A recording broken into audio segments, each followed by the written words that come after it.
নমস্কার বন্ধুরা, ছোটোখাটো রান্নাঘরে আপনাদের স্বাগত। অনেক দিন পর আমি আবার একটা রেসিপি নিয়ে এসেছি।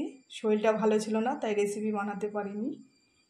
তা আজকে আমি বানাবো মাছের ডিমের রেসিপি। মাছের ডিমের একটা দুর্দান্ত রেসিপি বানাবো আমি। তাহলে দেখতে থাকুন কিভাবে বানাই। প্রথমে ডিমগুলোকে ভালো করে ধুয়ে ছোট ছোট করে কেটে নেব। আর ডিমের রেসিপি বানানোর জন্য প্রথমে কটা আলু কেটে ছোট ছোট করে কেটে নেব। বন্ধুরা, এদিকে মাছের ডিম আমি ধুয়ে পরিষ্কার করে ছোট ছোট করে কেটে নিয়েছি। মাছের ডিমটা নুন হলুদ ভালো করে মাখিয়ে নেব। এদিকে মাছের ডিমটা রান্না করার জন্য ছোট ছোট করে আলু কেটে নিয়েছি। মাছের ডিম দিয়ে আলু দিয়ে তরকারি বানাবো। এদিকে কড়াই গরম করতে দিয়ে দিয়েছি। ডিম ভাজার জন্য দিয়ে দেবো পরিমাণ মতো তেল।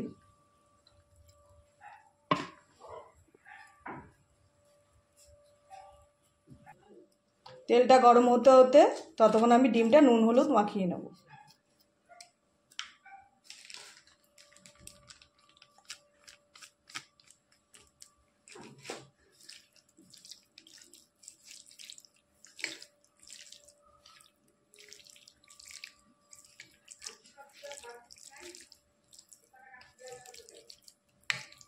আর ডিমগুলো ছোট ছোট করে কেটে নিয়েছি এরকম সাইজের।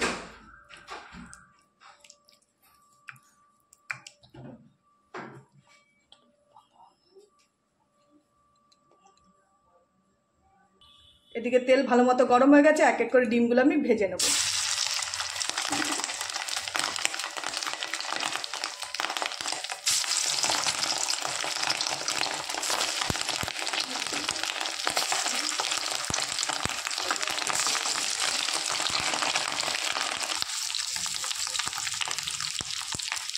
ডিমগুলো দিয়ে দিয়েছি, এবার ডিমগুলো লাল করে ভেজে নেব।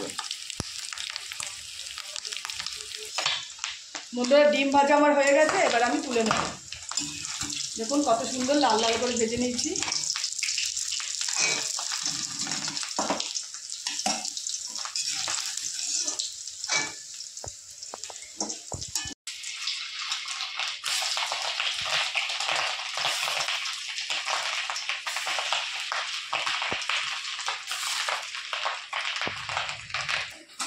এদিকে ছোট ছোট করে পেঁয়াজ কেটে নিয়েছি। পেঁয়াজটা আমি সোমবারে ভেজে নেব মশলার সাথে। আর এখানে বেটে নেব শুধু আদা আর রসুন। বাদ বাকি বড়াগুলো আমার ভাজা হয়ে গেছে, এবার তুলে নেব।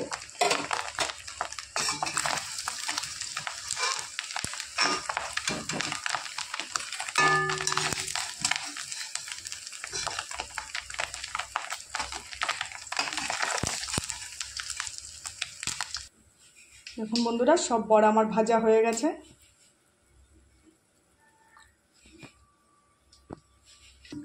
এবার আমি সোমবারে দিয়ে দেবো গোটা শুকনো লঙ্কা, তার সাথে দিয়ে দেবো পেঁয়াজ কুচি।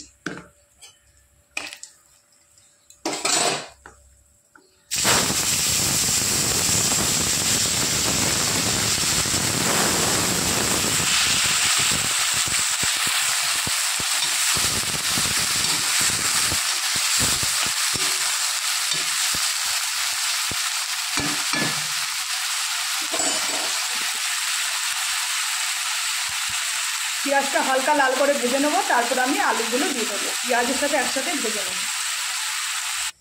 এদিকে শিলপাটায় আমি আদা আর রসুনটা বেটে নেব। আজকে আমি শিলপাটায় মশলা করব।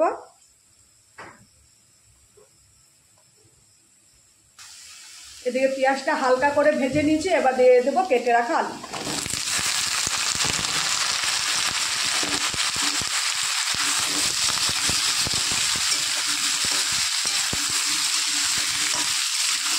পেঁয়াজের সাথে আলুটা একটু লাল লাল করে ভেজে দেবো।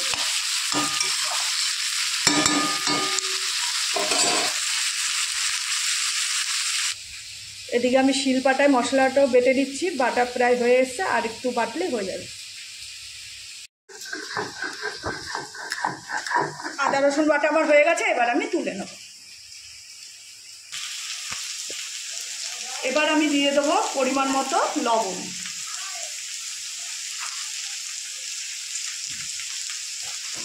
আর দিয়ে দেবো পরিমাণ মতো হলুদ।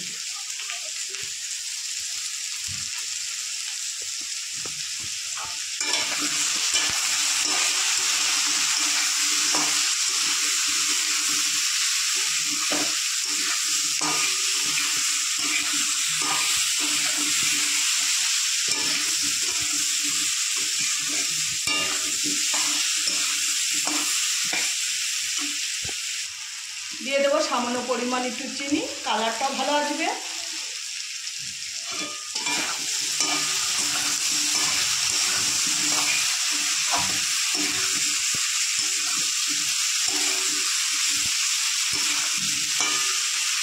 এবার দিয়ে দেবো আদা রসুন বাটা।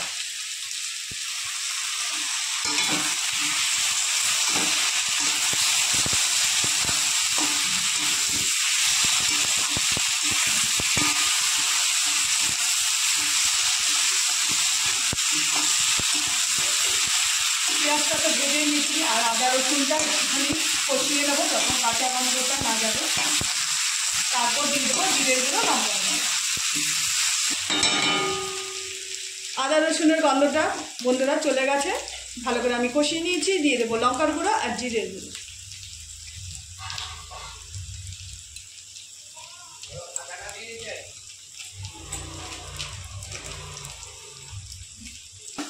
বন্ধুরা জিরের গুঁড়ো, লঙ্কার গুঁড়ো দিয়ে দিয়েছি। এবার আমি ভালো করে কষিয়ে নেব। আর কষানোর জন্য দিয়ে দেবো সামান্য পরিমাণ একটুখানি জল, যাতে মশলাটা পুড়ে না যায়।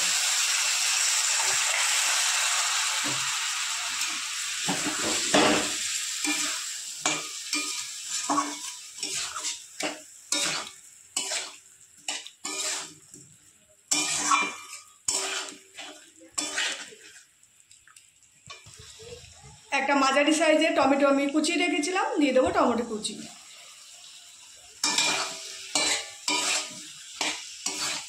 মশলাগুলো ভালো করে আমি কষিয়ে নেব।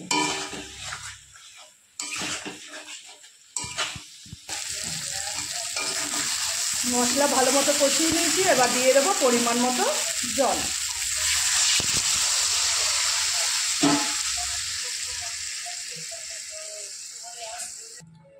বন্ধুরা পরিমাণ মতো আমি জল দিয়ে দিয়েছি। এবার একটা ঢাকনি দিয়ে ঢেকে দেবো যতক্ষণ আলুটা সেদ্ধ না হবে। আলু সেদ্ধ হতে বেশি টাইম লাগবে না, যেহেতু আমি পেঁয়াজের সাথে ভেজে নিয়েছি আলুটা। বন্ধুরা এবার আমি ঢাকনিটা তুলে নেব, দেখব কতটা হয়ে এসছে। দেখুন বন্ধুরা ঝোল টকবক করে ফুটছে।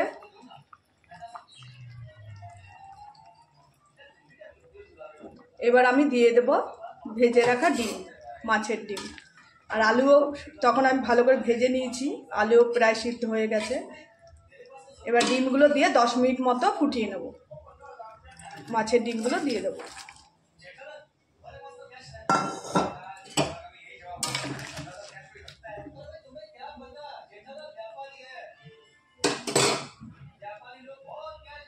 মাছের ডিম আমি দিয়ে দিয়েছি। এবার 10 মিনিট মতো আমি মাছের ডিমটা ঝোলের সাথে ফুটিয়ে নেব, যাতে নুন মিষ্টি ঝাল সব কিছু ডিমটার মধ্যে ঢুকে যায়।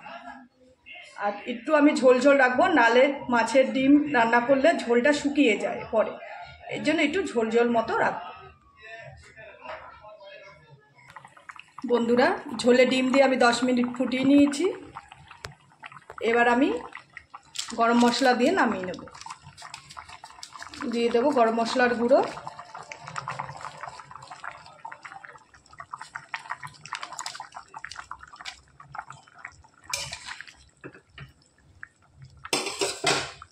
গরম মশলা দিয়ে আমি 5 মিনিট আমি আগে ঢেকে রাখবো, গ্যাসের ওভেন বন্ধ করে, তারপর নামিয়ে দেখাচ্ছি। বন্ধুরা এই হচ্ছে আজকে আমার আলু দিয়ে মাছের ডিমের রেসিপি। যদি ভালো লেগে থাকে একটা লাইক, কমেন্ট, শেয়ার করে দেবেন আর চ্যানেলটি সাবস্ক্রাইব করে দেবেন। নমস্কার।